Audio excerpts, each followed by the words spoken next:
Hello everyone. इस video में हम पढ़ने वाले हैं टेंसेस के बारे में। चलिए स्टार्ट करते हैं। सबसे पहले हम ये जान लेते हैं कि टेंस होते क्या हैं। Tense is a form of verb which tells us about the time of an action. कोई काम कब हो रहा है इसके बारे में हमें पता चलता है टेंस से। टेंस को हिंदी में क्या कहते हैं? काल। जैसे हम कहते हैं ना भूत, वर्तमान, भविष्य की पास्ट टेंस में क्या हुआ था, हमारे भूतकाल में क्या हुआ था, या फिर हमारे वर्तमान काल में क्या हो रहा है, इस समय हम क्या कर रहे हैं। मैं खाना खाता हूँ, मैं गाना गाता हूँ, मैं वहाँ जाता हूँ। और हमारे पास्ट टेंस में कैसे कि ये हुआ था, मैं अमेरिका गया था, मैंने गाना गाया था। कुछ भी चीज़ जो पहले हमारे पास्ट में हो चुकी है। या फिर फ्यूचर मतलब भविष्यकाल। भविष्यकाल में क्या, जो चीज़ें होने वाली हैं। जैसे कि मैं कल देहरादून जाऊंगा, या मैं कल लगता है कल बारिश होगी। तो जो हमारे फ्यूचर में हम बातें करते हैं उनको फ्यूचर टेंस कहते हैं। अब इनके types, present tense, past tense और फ्यूचर टेंस, इनके तीनों के ही चार टाइप्स होते हैं। प्रेजेंट टेंस का सबसे पहले सिंपल प्रेजेंट टेंस, जिसको कि हम प्रेजेंट इंडेफिनिट भी कहते हैं। दूसरा होता है प्रेजेंट कंटीन्यूअस टेंस। तीसरा है प्रेजेंट परफेक्ट टेंस और चौथा है present perfect continuous tense. Simple past tense में simple past tense, past continuous, past perfect tense, उसके बाद पास्ट परफेक्ट कॉन्टीन्यूअस टेंस। इसी तरह फ्यूचर टेंस में simple future tense, future continuous tense, future perfect tense, future perfect continuous tense. ये इनके types होते हैं टेंसेस के। अब हम एक एक टाइप को अच्छे से समझेंगे। सबसे पहले हम बात करते हैं प्रेजेंट इंडेफिनिट या सिंपल प्रेजेंट टेंस के बारे में। सबसे पहले कि ये कहाँ पर यूज़ होता है। When we are talking about something what is happening right now, कोई ऐसी चीज़ जो अभी हो रही है, जो हम अभी कर रहे हैं। जैसे कि मैं खाना खाता हूँ, मैं स्कूल जाता हूँ, मैं गाना गाता हूँ। तो ये सारी चीज़ें जो प्रेजेंट में हो रही हैं। और इसको यूज़ कैसे करते हैं? सिंपल प्रेजेंट टेंस में वर्ब की फर्स्ट फॉर्म को यूज़ किया जाता है। वर्ब की फर्स्ट फॉर्म मतलब रूट फॉर्म, जो उसकी पहली फॉर्म होती है। जैसे कि राइट, रीड, प्ले,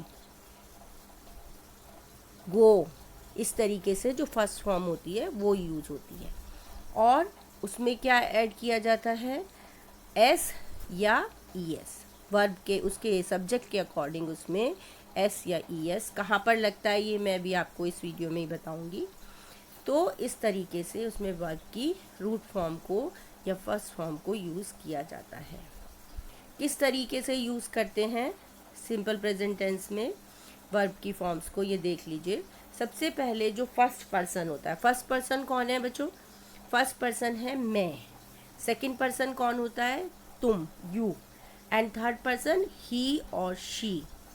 तो चलिए जान लेते हैं। जब फर्स्ट पर्सन सिंगुलर होता है, एक होता है, तो I write only first form of the verb. जब सेकंड पर्सन यू सिंगुलर होता है, एक होता है, तब भी हम वर्ब की फर्स्ट फॉर्म यूज़ करते हैं, यू राइट। थर्ड पर्सन जब सिंगुलर होता है, जैसे कि ही, शी, इट, तब भी हम वर्ब की फर्स्ट फॉर्म यूज़ करते हैं, लेकिन उसके साथ हम एस या ई एस ऐड करते हैं। जैसे कि ही राइट्स।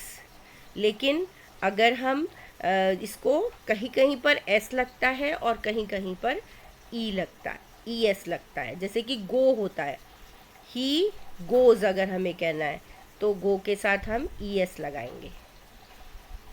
नाउ इसके साथ अब फर्स्ट पर्सन अगर प्लूरल होगा तब हम क्या करेंगे? फर्स्ट पर्सन प्लूरल में क्या होगा? वी, हम सब। प्लूरल मतलब बहुत सारे लोग, तो हम सब, उसके साथ भी वर्ब की फर्स्ट फॉर्म आएगी। सेकंड पर्सन अगर प्लूरल है, यू, उसके साथ भी राइट फर्स्ट फॉर्म ही आएगी। थर्ड पर्सन अगर प्लूरल है, दे, तब भी उसके साथ वर्ब की फर्स्ट वर्ब की फर्स्ट फॉर्म ही आएगी। कुछ शब्दों में जैसे मैंने आपको बताया वर्ब के पीछे ईएस लगाते हैं, एस की जगह ईएस का यूज़ किया जाता है। चलिए कहाँ कहाँ यूज़ करते हैं इसको, सिंपल प्रेजेंट टेंस को कहाँ कहाँ। सबसे पहले तो यही है कि to express what is actually happening at the present moment, जो चीज़ें इस समय हो रही हैं उनके बारे में जब हम बात करते हैं तब present tense, simple present tense का यूज़ किया जाता है। जैसे कि अगर हम कहें सी हाउ इट रेन्स, या see how sweetly Sudha sings, कितना सुंदर गाती है। Second, to express any custom और हैबिट, कोई जो हमेशा से होती आई है जैसे चीज़, जैसे कि काउ गिव्स मिल्क, क्योंकि गाय दूध देती है, ये कस्टम है, तो उसके लिए भी हम सिंपल प्रेजेंट या प्रेजेंट इंडेफिनिट का यूज़ करते हैं। या फिर कोई हैबिट, अगर हमें कोई आदत है उसको हमें बताना चाहते हैं तब भी हम सिंपल प्रेजेंट टेंस का यूज़ करते हैं। जैसे कि I play tennis every evening, ये मेरी आदत है कि मैं रोज़ टेनिस खेलता हूँ। He gets up early in the morning, वो सुबह जल्दी उठता है, दिस इज हिज हैबिट, ये उसकी आदत है। She goes to the temple daily, ये उसकी हैबिट है। थर्ड क्या है, टू एक्सप्रेस जनरल ट्रूथ्स, जो सच हैं, जो बातें हमेशा के लिए सच हैं, उन बातों को बताने के लिए भी हम सिंपल प्रेजेंट टेंस का यूज़ करते हैं। जैसे कि मैन इज़ मॉर्टल, मैन क्या है, अमर है कि नहीं, मैन नश्वर है, तो उसके लिए हम क्या यूज़ करेंगे कि man is mortal. Where there is a will there is a way, ये भी एक सच्ची बात है। तो कोई भी ट्रुथ अगर हमें एक्सप्रेस करना है तब भी हम सिंपल प्रेजेंट टेंस का यूज़ करते हैं। चलिए अब ये जानते हैं कि नेगेटिव, ये तो हमने समझा कि एफर्मेटिव सेंटेंसेस में हम वर्ब की फर्स्ट फॉर्म को कैसे यूज़ करते हैं सिंपल प्रेजेंट टेंस में। अब हम ये देखेंगे कि negative sentences simple present tense में कैसे बनाते हैं।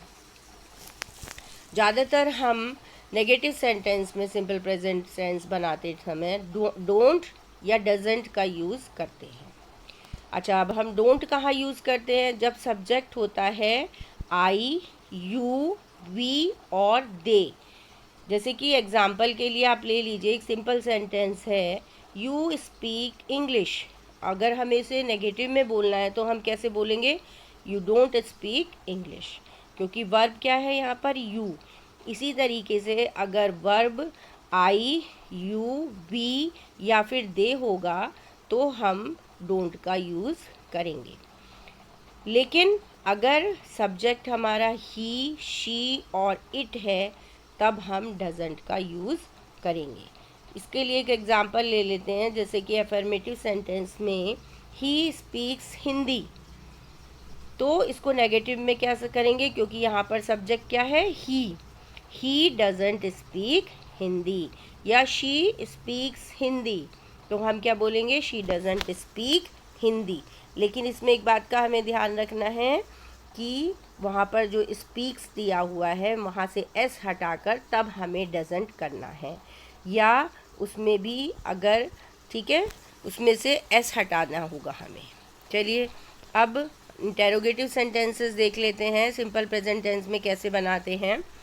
तो इसमें हम डू या डज का प्रयोग करते हैं। जब इंटेरोगेटिव मतलब क्वेश्चन बनाना है, हमें पूछना है, जैसे कि हमने कहा कि सुधा गीत गाती है, तो अगर हमें इसका क्वेश्चन बनाना है तो हम कैसे कहेंगे, क्या सुधा गीत गाती है, तो हम इसमें क्या के लिए डू या डज का प्रयोग करेंगे।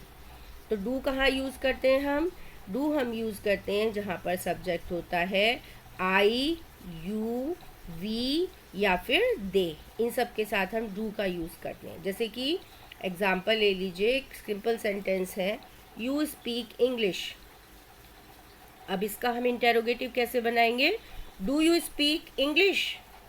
ऐसे ही डज का प्रयोग हम कहाँ करते हैं, जब सब्जेक्ट होता हमारा ही, शी, इट या फिर दे। इसके लिए एक एग्जांपल ले लीजिए, जैसे कि अगर हम कहते हैं ही स्पीक्स फ्रेंच, तो इसको हम इंटेरोगेटिव में कैसे बनाएंगे, does he speak French. Okay, लेकिन उसी तरह जैसे नेगेटिव में हमने कहा था स्पीक्स में से एस हमें हटाना है और उसके बाद हम डज लगाएंगे। कुछ एग्जाम्पल देख लेते हैं एफर्मेटिव सेंटेंस लेकर, सिंपल सेंटेंस लेकर कि उनका नेगेटिव कैसे बनाएंगे और उनका इंटेरोगेटिव कैसे बनाएंगे। जैसे कि एक सिंपल सेंटेंस ले लीजिए, आई प्ले टेनिस। तो आई के साथ मैंने आपको बताया था नेगेटिव में हम लगाते हैं don't, I don't play tennis. और इसी का इंटेरोगेटिव हम कैसे बनाएंगे, do I play tennis. You like pizza, तो इसको नेगेटिव में कैसे करेंगे, यू डोंट लाइक पिज़्ज़ा। और इसका इंटेरोगेटिव क्वेश्चन कैसे बनाएंगे इसका, डू यू लाइक पिज़्ज़ा। इसी तरीके से एक सेंटेंस ले लीजिए थर्ड पर्सन का, शी डांसेज वेरी वेल। तो इसको नेगेटिव में कैसे करेंगे, she doesn't dance very well. और क्वेश्चन बनाने के लिए does she dance very well. इसी तरह से एक थर्ड पर्सन का और एग्जाम्पल ले लीजिए, ही स्टडीज़ फ्रेंच, वो फ्रेंच पढ़ता है। इसका नेगेटिव कैसे बनाएंगे, ही डजंट स्टडी फ्रेंच। और इसका interrogative, does he study French. चलिए नेक्स्ट एग्जाम्पल लेते हैं, इट वर्क्स वेल। और उसको नेगेटिव में क्या करेंगे, it doesn't work well. Interrogative करते time, does it work well. चलिए एक एग्जाम्पल लेते हैं थर्ड पर्सन का, we stay at a hotel. तो इसका नेगेटिव सेंटेंस कैसे बनाएंगे, we don't stay at a hotel. And interrogative, do we stay at a hotel. इसी तरह से एक अफर्मेटिव सेंटेंस ले लीजिए थर्ड पर्सन का, दे फॉरगेट देयर नेम्स। इसको नेगेटिव में, they don't forget their names, do they forget their names. तो ये इसके एग्जाम्पल्स हैं। आशा करती हूँ कि आपको ये समझ आ गए होंगे सब। अगर इससे रिलेटेड कोई भी आपकी क्वेरी है तो आप कमेंट बॉक्स में डालकर पूछ सकते हैं। और अगर आपको पसंद आए तो चैनल को सब्सक्राइब कीजिए और लाइक कीजिए। Thank you.